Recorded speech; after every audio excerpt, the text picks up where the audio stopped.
Alors vous avez plusieurs types de sports de combat. Vous avez le judo, qui est un sport de combat de préhension. Vous avez la boxe, qui est un sport de combat de percussion. Et bien les échecs seraient un sport de combat de persuasion. En fait, l'objectif est de persuader l'adversaire d'abandonner, de le forcer à renoncer parce que vous êtes plus fort que lui.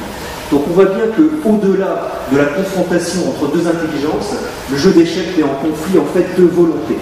Je vais appuyer sur certains joueurs d'échecs bien connus, par exemple Garry Kasparov. Tout le monde connaît Garry Kasparov, champion du monde en 1985. Il est resté numéro 1 mondial pendant 20 ans. Et bien pour Garry Kasparov, le jeu d'échecs est le plus violent de tous les sports. On ne s'attaque pas au physique de l'homme, on va plus loin, on s'attaque à sa personnalité morale. C'est ce que disait d'ailleurs Bobby Fischer, qui était champion du monde en 1972 à Reykjavik, qui jouait contre Boris Spassky à l'époque, c'était le bloc de l'Est contre le bloc de l'Ouest. Et bien pour Fischer, il s'agit de détruire l'ego de l'adversaire. On voit donc bien que, au-delà de la confrontation technique entre deux joueurs, le vainqueur d'une partie est souvent celui qui a battu l'autre sur le plan psychologique. Je vais faire un petit parallèle sur le tennis. Rappelez-vous un petit peu le quart de finale en 1989 à Roland-Garros entre Lendl et Chang. Lendl au sommet de sa forme, Chang, jeune joueur de 17 ans.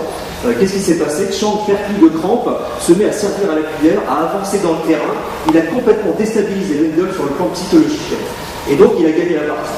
C'était assez impressionnant. Et bien aux échecs, ce genre d'attitude est monnaie courante. Il faut vraiment essayer de déstabiliser l'adversaire sur le plan mental et sur le plan psychologique. Donc il y a effectivement cette notion de combat mental qui est importante. Et juste une petite chose. Voilà, donc ce combat mental dont je parlais est important. Et en fait, par essence, au niveau du jeu, aux échecs, on a interdiction donc, de toucher les pièces pour réfléchir. Donc tout se fait mentalement. C'est-à-dire qu'il faut arriver à construire son plan, sa stratégie, sa tactique mentalement, et donc de déplacer la pièce uniquement pour jouer son coup. Donc ça nous amène un petit peu à la notion qui est importante, c'est la gestion du temps. Effectivement, aux échecs et dans pas mal de sports, donc l'objectif de gérer le temps est un paramètre important. Alors aux échecs, on utilise donc des pendules. Alors les pendules, c'est cet engin. Vous avez en fait deux chronomètres qui sont liés l'un à l'autre. Quand je déclenche mon temps, quand je bloque mon temps, je déclenche celui de l'adversaire et vice versa. Donc la pendule est en fait un outil qui permet donc de jouer des parties sérieuses, des parties équitables, d'avoir un même temps pour chaque joueur bien évidemment, et puis de limiter le temps de la partie. En fait, le temps devient un paramètre supplémentaire à gérer pour chaque joueur, et on peut arriver au fait suivant, c'est qu'un joueur peut très bien perdre une partie au temps alors qu'il est gagnant sur l'échiquier. Donc vous avez différentes cadences de parties. Vous avez donc des parties longues, c'est des parties qui durent plus d'1 heure, dans lesquelles on note les parties, hein. Il y a une trace qui est gardée, chaque joueur va noter la partie. Donc c'est 1 heure par joueur, on peut faire même 2 fois 2 heures, 2 fois 4 heures. Et des parties peuvent durer jusqu'à 8 heures. Vous imaginez effectivement la tension qu'il peut y avoir au fur et à mesure. Ensuite vous avez des parties semi-rapides entre 20 minutes et 1 heure, donc là il n'y a plus d'obligation de noter la partie. Et puis des parties rapides qui sont en dessous de 20 minutes. Donc ça peut même aller jusqu'à des parties blitz, c'est des parties éclairs, donc de 2 fois 5 minutes, où là effectivement la notion de temps devient de plus en plus cruciale, parce qu'il faut à la fois jouer correctement et jouer rapidement. Mais pour autant, quelle que soit la cadence de jeu, la notion de temps est importante. Et un joueur peut se retrouver en Zeitnot, c'est-à-dire ce qu'on appelle la crise de temps. Eh bien, il faut savoir que, de façon intéressante, certains joueurs qui se mettent délibérément en Zeitnot. En fait, quand ils ne sont pas satisfaits de leur jeu, eh bien, ils se mettent délibérément dans cette crise de temps pour essayer de déstabiliser l'adversaire sur le plan psychologique. C'est-à-dire, bon, c'est une prise de risque qui est assez énorme, mais en fait, ils essayent donc par là de faire prendre conscience à l'autre qu'il peut gagner autant, et dans ce cas-là, le joueur perd un petit peu son sens critique, il contrôle un peu moins ses émotions, et il risque de faire des erreurs.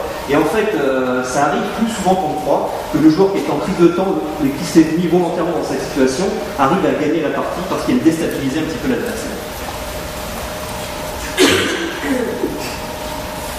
Donc ça nous amène, en plus, cette notion de temps, ça a créé en fait une sorte de stress positif chez le joueur qui s'est mis dans cette situation.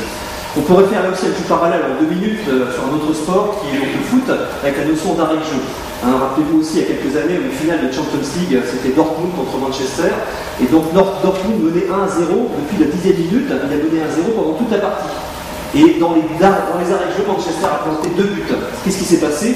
L'équipe qui a marqué, qui a tenu pendant toute la partie le score de 1-0, on s'est dit, bon, c'est pas possible, ça y est, on est dans les arrêts de jeu, on a gagné, on va soulever la coupe, etc. Donc ils se sont un petit peu déstabilisés psychologiquement dans les dernières minutes cruciales. Et à l'inverse, l'équipe de Manchester, qui était menée pendant 1-0 toute la partie en finale, y a cru jusqu'au bout, mentalement, n'a pas lâché et a réussi à marquer 2 buts. Et bien là aussi, j'ai envie de dire qu'aux échecs, c'est monnaie courante, cette notion de maintenir une intensité mentale pendant toute la partie, parce qu'à n'importe quel moment de la partie, on peut détruire une position qu'on a construite pendant 3 heures, 4 heures, si on fait la moindre erreur, tout s'écroule. Donc ça c'est important. Donc ça nous amène un petit peu au fonctionnement du joueur. Alors, il faut savoir que par exemple, pour un grand maître international, donc c'est le plus haut titre chez les joueurs d'échecs, donc un grand maître international met environ 5 secondes à photographier une position sur l'échiquier. Donc une grande puissance de mémorisation visuelle. Par contre, ce qui nous intéresse, nous, c'est l'imagerie mentale. Donc, je vais m'appuyer sur Binet, c'est un psychologue qui a travaillé sur les grands calculateurs et les joueurs d'échecs. Donc, Binet disait qu'en fonction de l'expertise du joueur, il y avait une évolution de la représentation mentale. Par exemple, chez les amateurs, on va dire les forts amateurs, il y a une représentation mentale de type visuel. D'accord? Donc, j'ai besoin je me représente l'échiquier. Ensuite, chez les experts qui se représentent encore l'échiquier, c'est une représentation mentale de type géométrique. Donc là, on se représente les lignes, les colonnes, etc. Et puis ensuite, le dernier stade, c'est les experts qui ne se représentent même plus l'échiquier. C'est-à-dire que là, en fait, c'est une représentation mentale de type schématique.